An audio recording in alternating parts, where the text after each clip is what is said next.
North Korea, isolated from the world, has long been shrouded in secrecy. Under Kim Jong-il, secrecy became not only a method of governance, but a weapon of terror. Behind closed doors, the regime maintained places so cruel that even whispers of them were enough to freeze blood. These were the secret torture camps, hidden from maps and guarded by fear. Locals only knew them through hushed conversations, terrified to speak too loudly. To enter such a place was to vanish from existence, condemned to silence forever. Kim Jong-il cultivated an empire built on paranoia. Every citizen was watched, every word weighed against loyalty to the dear leader. A misplaced comment, a casual complaint, or even a wrong facial expression could be twisted into evidence of betrayal. Once accused, there was no trial in the true sense. People were simply dragged from their homes at night, blindfolded and tossed into trucks. Families wailed quietly, knowing any protest would condemn them as well. The camps were strategically located in mountains and valleys, far from prying eyes.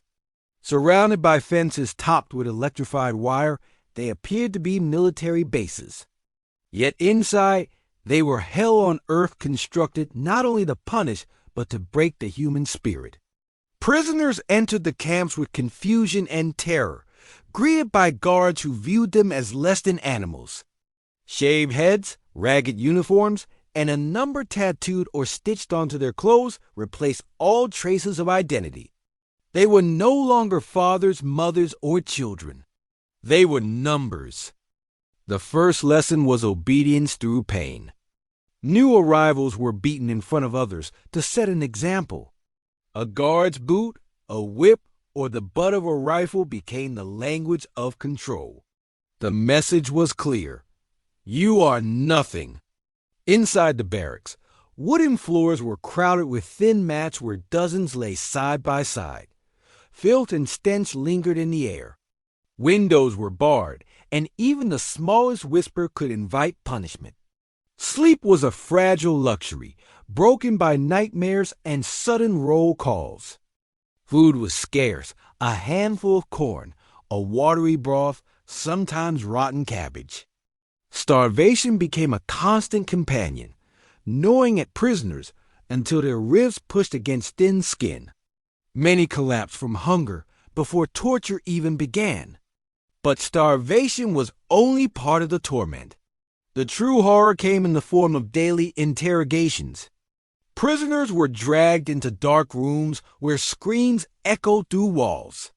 Torture was systematic, designed to extract confessions, true or false, to justify their captivity. Methods were brutal and creative in cruelty. Electric shocks coursed through bodies tied to metal chairs.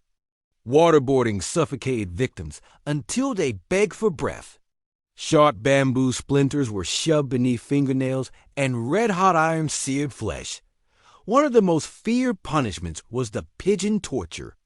Victims were tied with their arms twisted behind their backs, forcing them into an unnatural position. Hung for hours or days, their shoulders often dislocated while guards laughed. Others endured the sweat box, a small coffin-sized cell where prisoners could neither stand nor lie down. Packed into this space for days, they emerged broken, delirious, and unable to walk. The sweatbox alone was enough to turn men into shadows of themselves. Yet torture was not only physical. Psychological torment was a daily weapon. Prisoners were forced to watch executions, sometimes of their own friends or family members. Others were made to denounce each other, sowing distrust among those who might otherwise unite. Executions were public spectacles inside the camps. A man accused of hoarding food or plotting escape would be dragged before a crowd. Guards shouted accusations before pulling the trigger. The sound of gunfire echoed, followed by silence heavy with despair. Children were not spared. Entire families were imprisoned for the crimes of one. Sons watched fathers beaten. Daughters saw mothers collapse. The regime believed guilt was inherited, and punishment must extend the bloodlines to crush any seed of rebellion. Despite the horror, whispers of resistance flickered. Prisoners shared stolen grains of food, whispered prayers in the dark, or clung to memories of home. Hope, however fragile, was the one thing even the regime struggled to extinguish. For Kim Jong-il, the camps served a larger purpose. They were not merely prisons, they were warnings to the entire nation. Fear spread like wildfire. Citizens obeyed not out of loyalty, but out of terror, knowing that a single mistake could condemn their entire family. Propaganda painted Kim Jong-il as a fatherly figure, beloved by his people. But inside the camps, the truth lived in the screams that echoed through stone walls. Here was the real face of power, merciless, paranoid, and sadistic. Foreigners occasionally caught wind of these camps through defectors' testimonies, but most of the world dismissed them as exaggerations, unable to comprehend such cruelty. Meanwhile, thousands rotted in darkness, their suffering hidden beneath North Korea's veil of secrecy. Survivors who escaped later described the camps as living graves. Their stories revealed a system designed to erase humanity itself. Bones broken, spirits shattered, and families destroyed. This was Kim Jong-il's shadow empire. Life inside Kim Jong-il's torture camps was a slow death. Every day was a battle between hunger, exhaustion, and despair. The guards did not need chains to keep prisoners in line.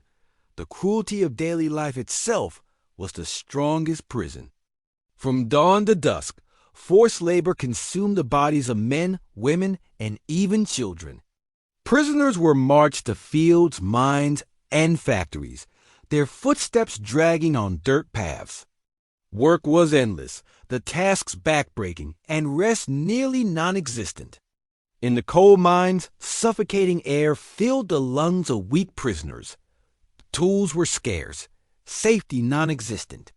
Caves collapsed often, burying men alive while guards barked orders to keep working. Lives lost were not mourned. They were quickly forgotten.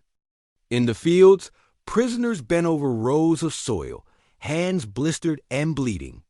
The irony was cruel. Though they farmed, they never tasted the crops. All harvests were taken by the state, leaving prisoners to starve as they tilled the land. Each day, rations were measured cruelly. A few kernels of corn, sometimes mixed with stones, were given as meals. Starvation twisted the mind.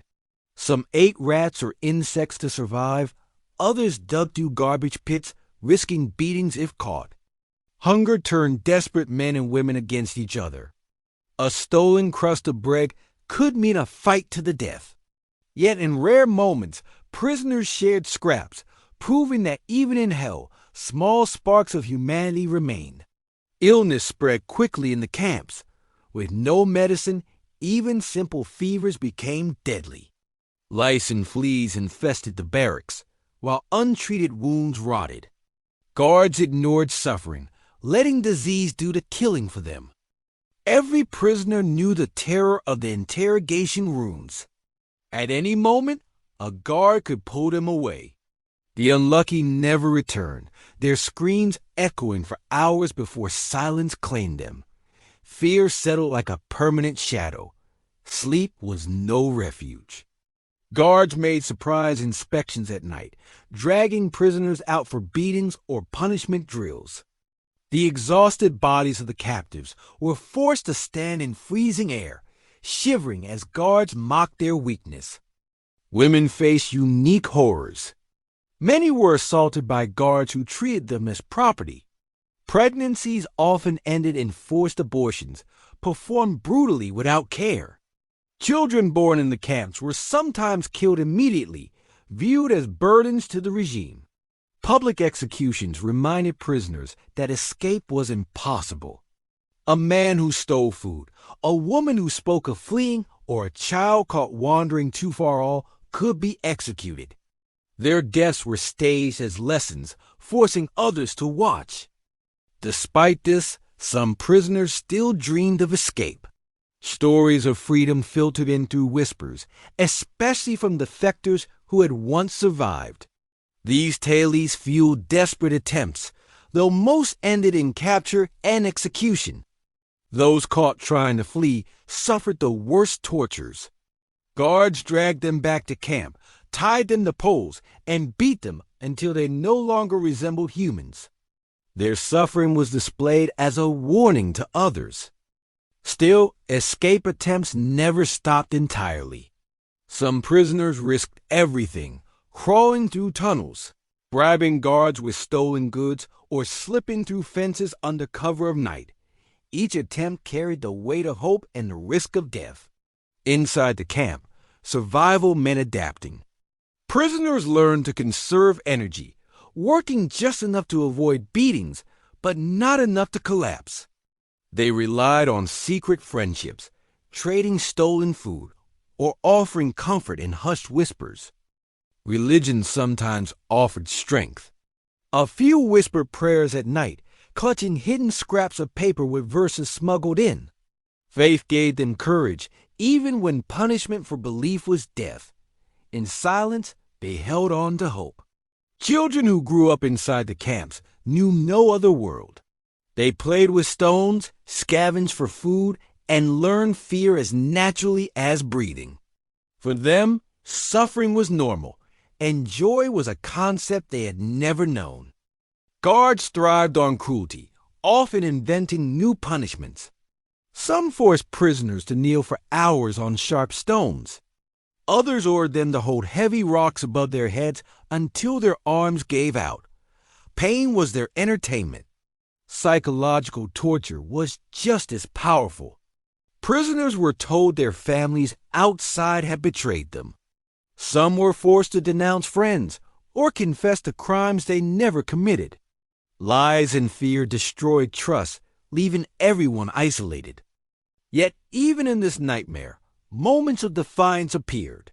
Prisoners secretly sang forbidden songs, whispered memories of home, or carved small symbols into wood to remind themselves they still existed. These small acts were rebellions of the spirit. When rare deaths occurred from natural causes, there were no proper burials. Corpses were thrown into shallow graves or burned without ceremony. Life ended without dignity, and death became just another routine in the camp. Kim Jong-il's government never acknowledged these camps. To the outside world, they did not exist. Official propaganda portrayed a paradise where citizens adored their leader. But within the fences, reality was written in scars and blood. Defectors who later escaped described the camps as nightmares carved into reality. Their testimonies painted vivid pictures of starvation, labor, and cruelty, stories so horrific that some outsiders doubted their truth. Yet survivors bore the evidence on their bodies. For the regime, the camps worked exactly as intended. Fear spread beyond their walls. Every North Korean citizen knew that disloyalty meant not only punishment, but complete erasure. The threat of the camps kept millions obedient. The torture camps of Kim Jong-il were not simply prisons. They were factories of fear, designed to strip away every trace of humanity. For those trapped inside, survival was a cruel balance between hope and despair. Many never made it out. They died of starvation, exhaustion, or brutal punishments. Their names were never recorded, their graves unmarked. They became ghosts, erased from history, existing only in the memories of a few survivors. For survivors, escape was not freedom at first, it was guilt. Those who lived carried heavy scars, both physical and emotional. They remembered the faces of friends left behind, the cries of children, and the endless echo of screams in the night. Testimonies from defectors painted a picture of unrelenting cruelty. Men spoke of watching their families executed before their eyes. Women recalled losing children to forced abortions or starvation. Each story was a wound impossible to heal. One survivor described being forced to eat grass and tree bark to survive. Another told of being beaten until bones shattered, simply for collapsing during labor. Their voices carried truth too harrowing to ignore. The world outside struggled to believe these accounts. Some governments dismissed them as exaggerations, while others turned a blind eye for political convenience. Meanwhile, inside North Korea, the camps continued to operate in silence. Kim Jong-il's regime denied everything.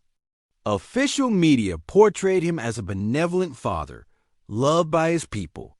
Yet behind the propaganda, the reality was painted in blood. Fear was his strongest weapon, and the camps were proof of his power. Families in North Korea lived under the shadow of collective punishment. A single act of disloyalty could condemn not just one person, but 3 generations. Parents, children, and grandchildren could all be imprisoned for the crime of one. This system ensured absolute control. Citizens learned to police their own thoughts, their own words, and even their facial expressions. The memory of the camps was enough to silence millions without a guard ever lifting a hand. The psychological reach of the camps extended beyond their fences. Defectors spoke of neighbors disappearing overnight, leaving homes abandoned. People knew where they had gone, yet no one dared to ask. Silence became survival. Some survivors found the strength to tell their stories abroad. Their testimonies revealed the details of forced labor, starvation, and torture. They spoke for those who could not, carrying the weight of memories too painful to bear alone. Their words spread across human rights organizations, shaking audiences worldwide. Photos of skeletal survivors and drawings of torture methods brought horror to light. Yet for many years, change was slow, and the camps remained hidden. Kim Jong-il used the camps not only to punish dissent, but to maintain his illusion of godlike authority. In a country where worship of the leader was mandatory, those who doubted were made examples of, broken until they no longer resisted. Hope was the most dangerous enemy to the regime. The camps worked to destroy it, grinding prisoners down until they accepted despair. Some prayed for death as a release, believing it the only freedom left. Yet even in the darkest moments, hope flickered. A whispered story of escape, a shared memory of a family meal, or the secret kindness of a fellow prisoner could keep a soul alive. These fragments of humanity defied the regime's cruelty. The collapse of Kim Jong-il's rule never came during his lifetime. The camps outlived him, passed on to his son Kim Jong-un. The system of fear proved too strong to die with one man, continuing to haunt generations. Survivors abroad live with memories that never fade. Nightmares of screens, hunger, and death follow them into new lives. Some find healing through telling their stories, while others carry their silence as a heavy burden. The legacy of these camps is not only in the scars of individuals, but in the silence of a nation. Millions inside North Korea still live with the knowledge that such places exist, waiting for anyone who dares to disobey. International efforts to expose the camps continue. Reports, testimonies, and satellite images confirm their existence. Yet the walls remain standing, and the suffering inside remains hidden from most of the world. The story of Kim Jong-il's torture camps is not just about one dictator's cruelty. It is about the system of fear that controlled a nation, turning neighbors into informants and silencing generations with the threat of unimaginable pain. For the victims, justice has never truly come. No trials, no reparations, no memorials. Their suffering lingers in shadows, remembered only through the courage of those who speak out.